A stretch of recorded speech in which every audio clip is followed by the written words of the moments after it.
Hello and welcome back to No Bullshit. Today we're doing an update on a story from last week, the one about that coffee shop in Oakland that refuses to serve police officers. Well, that shop is back in the news again. This time there was a protest there over the weekend, which ended up turning pretty chaotic and even violent. Right-leaning pro-police demonstrators showed up there to show their support for the cops, and in turn, they're disgusted with the coffee shop who refuses to serve them. To talk more about this situation, we've got a special guest. AshtonBirdie, a fellow YouTuber and conservative, was there on the scene at the protest a few days ago, and I was fortunate enough to connect with her on Twitter recently to set up this call and talk about the whole situation. So without further ado, let's go ahead and jump into our interview and see what Ashton has to say. Ashton's here joining us. Thanks for coming on the show.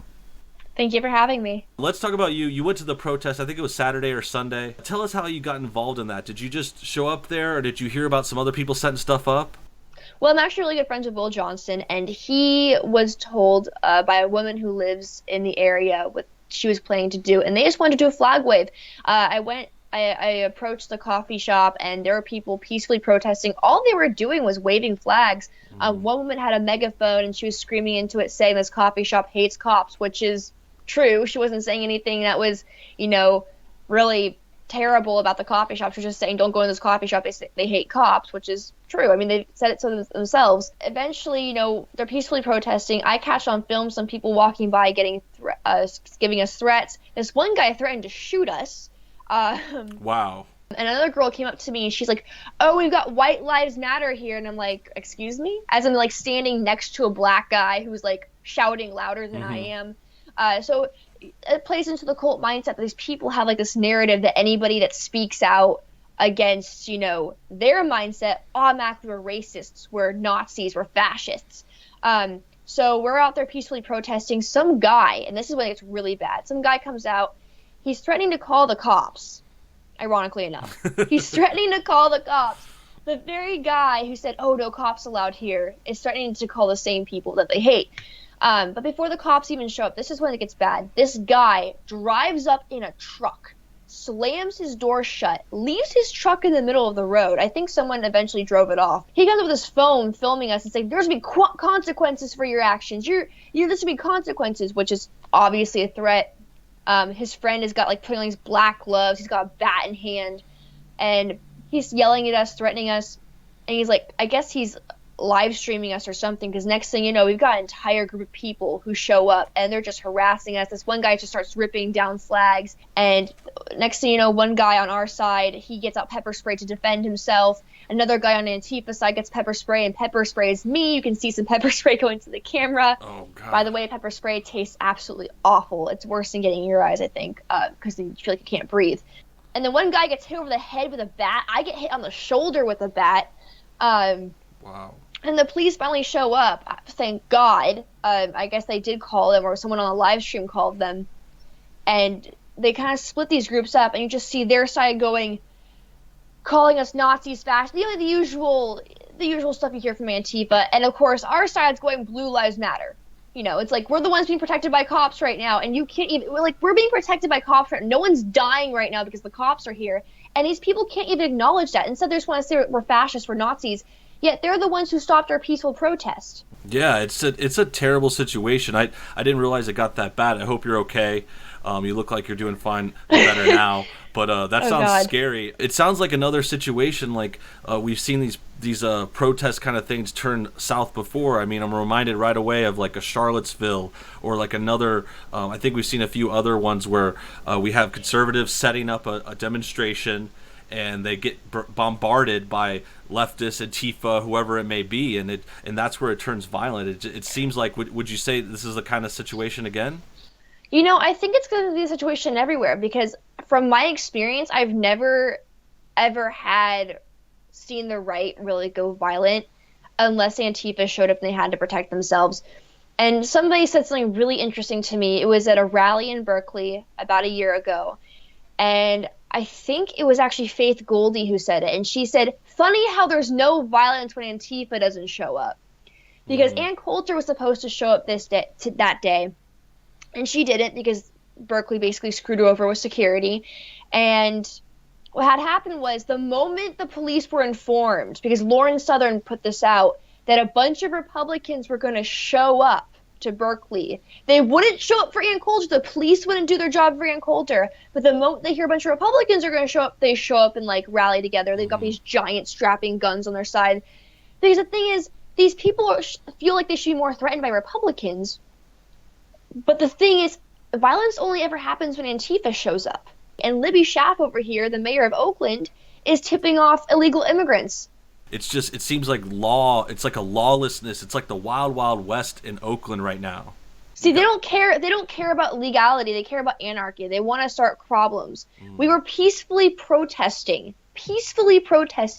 and nothing bad happened until they came out threatening us and attacked our guys. Like you said, and I want to get to this. You said you heard a few people lying about it in the media already.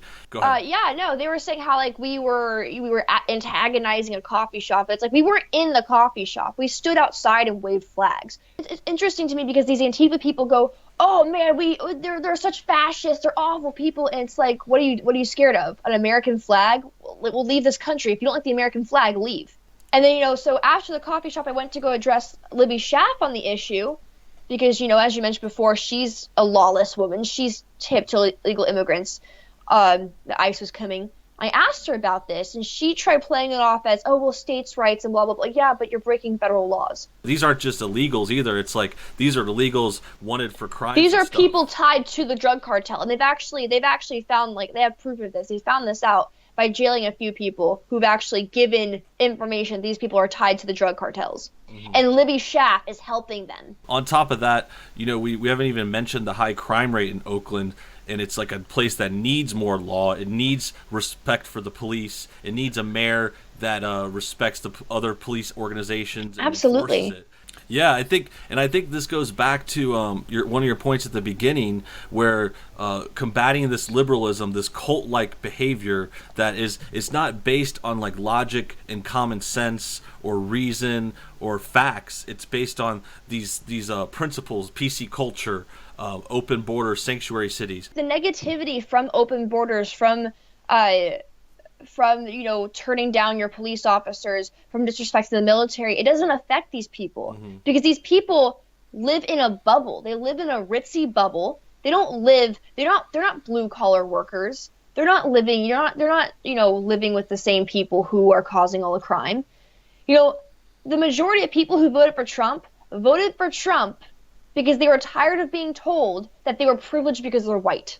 Going forward, like, what else can we do? Do you think we need to keep protesting this coffee shop? We need to keep telling people like not to be anti-cop. Like, where do you think Oakland goes from here? I think this coffee shop does have the right to deny service to cops, but at the same time, we have the right to stand outside and show our support for officers. Because yes, you do have the right to say, "Oh, no cops in here." We have the right to deny service, right? But where was that right for the Christian baker who wouldn't bake a wedding cake for a lesbian couple? If that Christian baker can be taken down, why not this coffee shop? And if this coffee shop can remain the same, why can't that Christian baker be given back his business? This coffee shop, they may have the right to do this, but we have the right to protest against it, and we have the right to support our troops, support our police, support, what our military and police do for us. Thanks so much for joining us and giving us your side of the story. We're really glad to have you on. Absolutely. Thank you so much. Yeah, so if you guys want to check out Ashton, we're going to have her links below. Make sure you guys check that out. It's been fun. Let's talk again soon, okay? Perfect. In the end, lawlessness is still being championed as king in Oakland and the surrounding areas. The state of California altogether almost seems like a lost cause to me. We've got liberal politicians breaking the law, coffee shops refusing to serve cops, yet calling the cops when people come to protest that. We've also got Hollywood producers and actors going down for sexual deviancy. Going down is a pun there, of course. And we've got YouTube censoring right-wingers day after day. All California-based bullshit. And this state may be lost, but I still appreciate it greatly when people like Ashton and her demonstrators go out and speak up for conservatives and our values. They're speaking up for America, really. When you think about it, we're not just speaking up for Republicans. We're trying to save this whole goddamn country, while liberals and leftists are trying to destroy it. And despite the left's best efforts, America is still standing strong. Despite their lawless, pro-illegals, anti-police stances, California is still functioning too, for now. But I have a feeling that won't last forever, and it's time for conservatives to take over the whole state. What do you guys think? Should the Oakland coffee shop be banning cops one day, and then calling them to help with a protest on on another? Did Ashton and others deserve to get attacked and pepper sprayed for their peaceful protest? And what do you think will happen next for Oakland and the coffee shop? Comment your thoughts on everything below, and thanks for watching No Bullshit. See y'all next time.